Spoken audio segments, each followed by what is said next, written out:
Cleopatra, one of the most renowned rulers in the history of mankind, has of late been at the center of outrage the world over, leading to online scuffles and offline indignation, and even a lawsuit against Netflix. So today we intend to get to the bottom of this debate, and when someone argues with you on the truth about the origin of Cleopatra, you'll be armed with that indispensable weapon known as the truth. Cleopatra was the last pharaoh of ancient Egypt who ruled for 21 years between 51 and 30 BC. She was a very intelligent woman, studying philosophy, math, history, astronomy, medicine, and oratory. It's said she learned to speak 9 languages, including Greek, Egyptian, Ethiopian, Aramaic, Syriac, Median, and Parthian.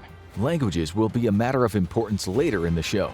The ancient historians like to praise her beauty, which some argue might be undermining her skills as a ruler. Her beauty may have been exaggerated, but she was almost certainly attractive, charming, and possibly even irresistible. That's what the Greek biographer Plutarch said. He wrote, "Her beauty, as we are told, was in itself not altogether incomparable," but he also mentioned her irresistible charm. He added there was sweetness also in the tones of her voice and her tongue. Like an instrument of many strings, she could readily turn to whatever language she pleased. Still, there is so much more to this woman than charm and beauty, which is partly why there's been a raging debate about her origin. She understood how to play the game of power politics. When she was 21, she had a fling with the great Julius Caesar, the man who said, "I came, I saw, I conquered." He certainly didn't conquer young Cleopatra. To cut a long story short, she needed Caesar to help her defeat her brother/husband and wanted her wealth to finance his return to Rome after the Civil War scrap. She got what she wanted and became the ruler of Egypt with her older brother Ptolemy XIV.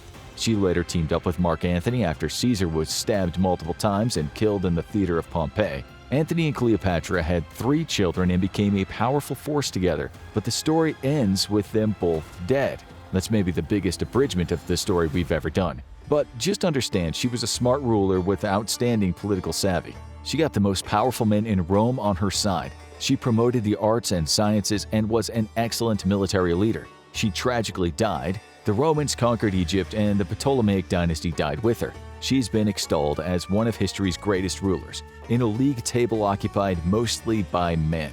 Okay, so now you understand a few things about why everyone wants a piece of Cleopatra and why some people have accused others of rewriting history. You can understand why there's an Egyptian lawyer on the case suing Netflix, something we'll explain soon. The series of African queens, Queen Cleopatra, is narrated and executive produced by Jada Pinkett Smith, the American actress and talk show host who's married to the actor Will Smith. She has said it's important to tell stories about black queens. Not many people would disagree, but which black queens is she talking about? When women ruled with unparalleled power, as warriors, queens. In the series, we see that Cleopatra is undoubtedly depicted as a black woman. Remember my grandmother saying to me, "I don't care what they tell you in school, Cleopatra was black." Now, you need to hear some more backstory. We'll refer to Cleopatra not as Cleopatra VII, but just Cleopatra, and we'll add the numerals to her ancestors named Cleopatra. Some of you probably know that Alexander the Great conquered Egypt in 323 BC. Alexander was the king of the ancient kingdom of Macedon. The Macedonians lived in the northeastern part of mainland Greece. Their kingdom goes back to the 8th century BC. They were essentially Greeks, although that's been a cause for debate in terms of culture and language. Still, ethnically, which is what you need to know today, they were classed as white Europeans. Alexander installed his friend and bodyguard, General Ptolemy Soter, to rule over the newly conquered Egypt. Hence, we got the Ptolemy dynasty of Egypt, which is a long list of the descendants of Ptolemy Soter, aka Ptolemy I. Ptolemy was a Greek Macedonian, there is no doubt about that. He had a lot of kids, 12 in all, to 4 different women, one Persian or Iranian, and the rest Greek. Although he had no known children with his Persian wife, his children had children, and so on and so forth. The Ptolemy dynasty saw a lot of incest over the years, which back then was nothing out of the ordinary since Ptolemy rulers believed that maintaining a pure bloodline was important. But it should be known that some Ptolemies sometimes copulated and procreated with their slaves and concubines. That's how we might get some non-Greek into the mix. We should just say here that the ancient Egyptians were a diverse lot. So the Kingdom of Egypt at the time was host to a range of ethnicities going from the nearby Middle East and Southern Europe to the far reaches of Africa.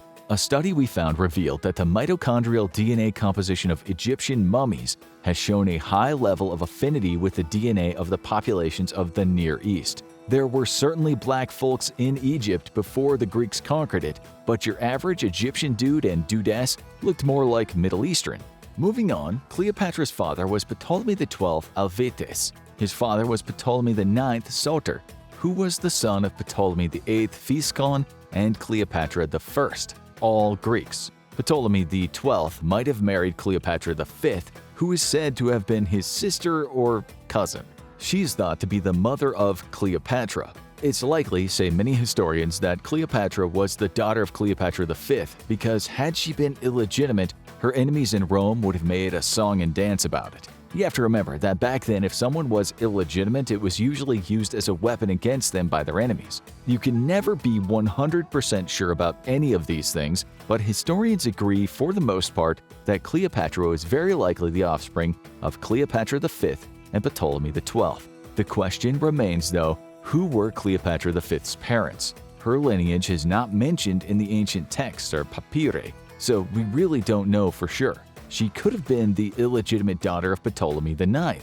He was the son of Ptolemy VIII and his sister wife Cleopatra III. Cleopatra V's mother is said to be Cleopatra Selene I, sister and husband of Ptolemy IX. Now if this is confusing, don't worry.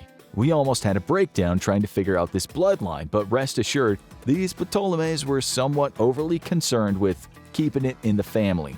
One thing that seems sure is that Cleopatra comes from a very Macedonian Greek bloodline.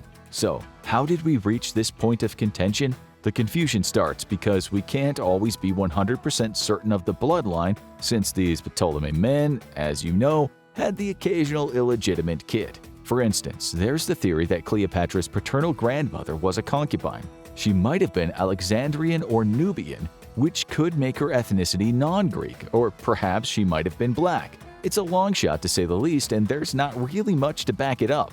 It is worth noting that Strabo, one of the very few contemporary resources that wrote about Cleopatra, once said Cleopatra's grandfather did have a few wives. Still, he said they were of a significant status, which means they weren't slaves or concubines. There's a chance that Cleopatra's grandfather got it on with an Egyptian. It's telling that Cleopatra could speak the Egyptian language. She was the first in her line who could do that. This might suggest a close connection to an Egyptian bloodline. Still, some scholars have said she likely had no Egyptian blood, stating that there's only one piece of evidence that says a Ptolemaic king had an Egyptian mistress, and that was Ptolemy II in the 3rd century BC. Nonetheless, it's really hard to know how many mistresses these men had. One thing we don't have are any descriptions talking about the color of Cleopatra's skin.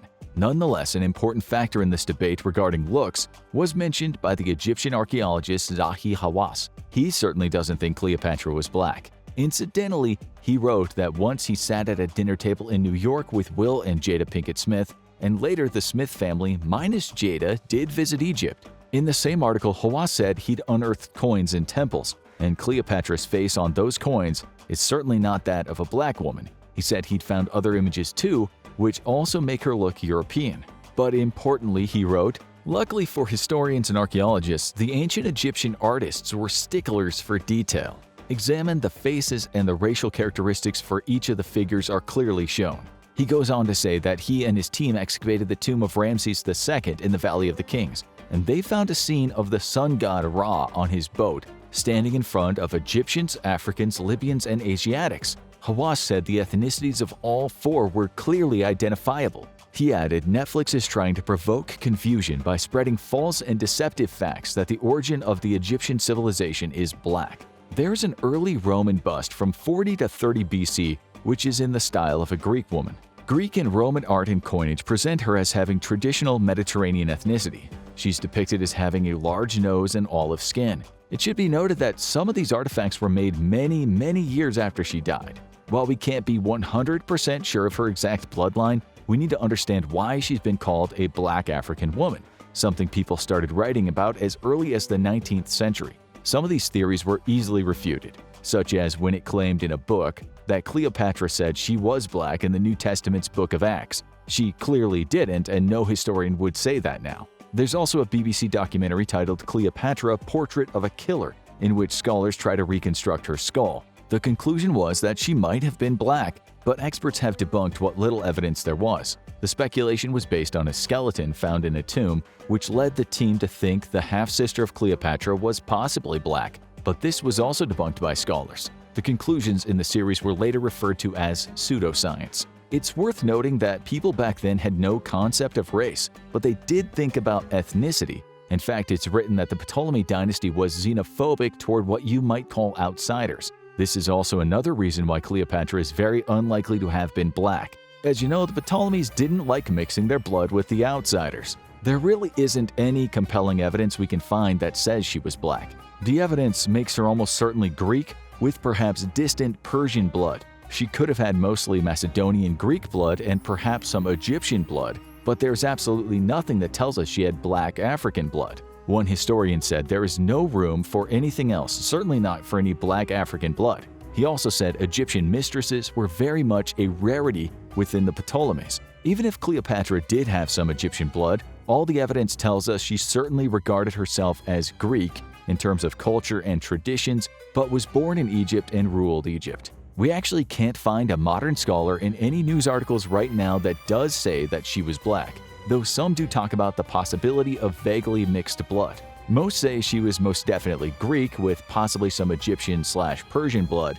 It seems impossible to the vast majority of academics that we've read online that she'd look anything as she does in the Netflix production. After all the commotion, Smith said, "If you have a problem with the series, don't watch it." People countered, saying they were only pointing out historical facts. She later explained, "We don't often get to see or hear stories about black queens, and that was really important for me, as well as for my daughter, and just for my community to be able to know these stories because there are tons of them." She called the blackness of Cleopatra still highly debated, but as far as we can see, it's not, at least in the vast majority of the academic community. You might ask, why would people care? Is there just some nastiness in all of this? No doubt some people did say untoward things, but most folks just talked about the problems with historical revisionism. Trying to control the past has in history had negative permutations. The Egyptian lawyer accused Netflix of promoting Afrocentric thinking, which includes slogans and writings aimed at distorting and erasing the Egyptian identity. Modern Egyptians might not want to be alienated from their history and heritage,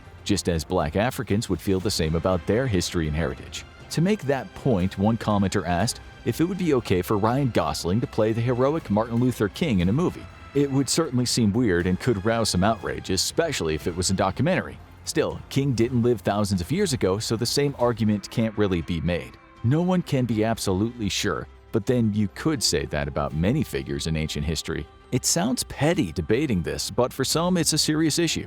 Other people said it's understandable that after such awful legacy of slavery in Africa, both the North African slave trade and the Euro-American slave trade, not to mention the legacy of racism, that it could be seen as empowering to promote a female black African heroine to the masses. Nevertheless, the general feeling was that rewriting history is probably not the best way to go about making the world a better place. In fact, some commentators said they believe such revisionism causes even more social disharmony than there already is, and it looks like it has. As for Netflix and the series creators, some say that might as well have been a very wily bit of marketing. Controversy, trolling even often gains traction. But there are always long-term risks in this way of acquiring attention, so we doubt it was the reason Cleopatra was given her new look for a few hours. Now you need to watch History of the Entire Universe in 25 minutes, or have a look at Earth millions of years ago.